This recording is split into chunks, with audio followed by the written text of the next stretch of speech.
पोशाख असायला पाहिजे?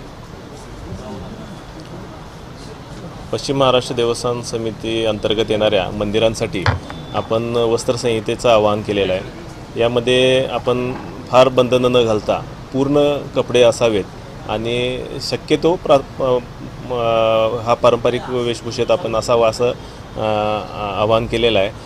परंतु अपेक्षा अशी आहे की स्कर्ट, थ्री-फोर्थ, बरमुडा या प्रकारचे अंग प्रदर्शन करणारे कपडे मंदिराच्या पावित्र्याच्या दृष्टीने आपण आवारात घालून येऊ नये ही अपेक्षा आहे।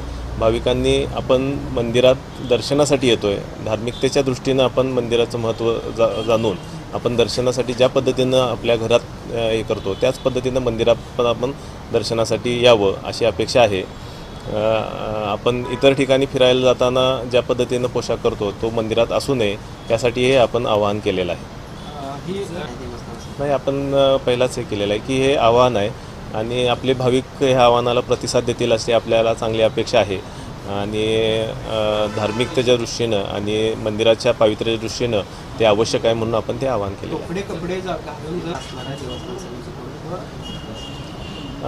त्यामध्ये भाविकांना तिथं गेटवर त्यांना सूचना दिल्यावर तिथं बाजूच्या दुकानांमध्ये त्यांनी सोहळ्याची व्यवस्था ठेवलेली आहे।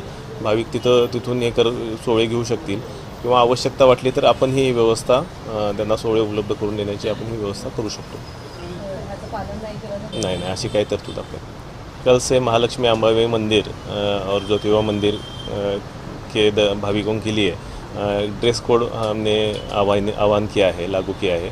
उसमें भाविक पूरे कपड़े पहन के आए ऐसी अपेक्षा है। स्कर्ट, बरमुडा, थ्री-फोर्थ ऐसे कपड़े धार्मिकता के दृष्टि से मंदिर के पावित्र्य के लिए अच्छे नहीं है, इसलिए हमने ये आह्वान किया है और भाविक अपने पारंपरिक पोशाक या पूरे पोशाक के साथ ही मंदिर में दर्शन के लिए आए, ऐसा आह्वान हम देवस्थान समिति के तौर से करते हैं। माझं नाव गीता बड्डे, निपाणीहून आले मी। मंदिरात वगैरे हाच मंदिर असं नाही, प्रत्येक सगळ्या मंदिरातने आपण पारंपरिक कपडेच घालून जावं। बाकी ठिकाणी तुम्ही इतर कोणतेही कपडे वापरा चालेल, पण मंदिरात आपण संस्कृती जपलं पाहिजे। आम्ही जपलं की आमचं पुढचं पिढी पण जपणार। सो हे जे काय केलं ना हे बरोबर आहे। कुठून आला तुम्ही? मी विचारतो कुठून आलाय? अकोले, नाव अकोले संगनमेर। आपलं नाव आशा गोडगे। काय वाटतंय मंदिरांमध्ये धार्मिकपणा मंदिराचं जपण्यासाठी पारंपरिक कपडे घालणं गरजेचं काय? असे आपरे चिपरे कपडे घालून येऊ नये, आपलं साडीवर यावा, नऊवारी साडीवर यावा, दर्शन घ्यावा। असं कारण काय नाही, मग पुढची पिढी तीच वागते ना, मग आपण चांगलं राहिलं तर पुढची पिढी चांगली राहणार। असं मी पिंकी सोनम हरिण आहे।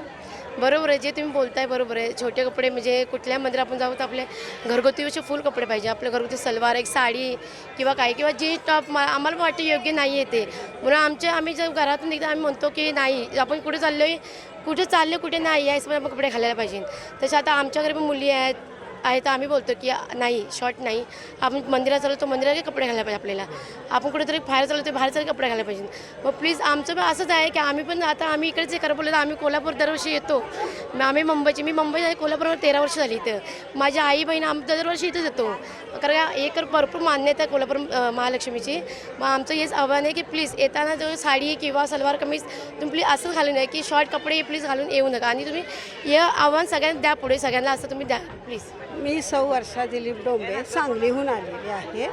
मंदिराने जे आता नियम घातलेले आहेत की ड्रेस कोडबद्दल किंवा पोशाखाबद्दल ते अगदी योग्य आहेत आणि बरोबर आहेत, कारण मंदिरात येताना मनाचं आणि विचाराचं पावित्र्य पाहिजे आणि हे पावित्र्य संपूर्ण आपल्या पेहराव्यावर किंवा परिधानावरच अवलंबून असतं। इतर ठिकाणी आपण नेहमीच वापरतो, पण मंदिराचं पावित्र्य आणि आपल्या मनाचं पावित्र्य राखण्यासाठी अगदी योग्य आहे आणि अशाच पद्धतीने सगळ्यांनी वागायला पाहिजे किंवा सगळ्यांना ते मान्य करायला पाहिजे असं माझं मत आहे। विजय मोरे। काय वाटतंय आपली काय? नाही, देवळामध्ये तरी प्रत्येकाने येताना पारंपरिक वेशातच यायला हवं, कारण म्हणजे आपली संस्कृती आहे।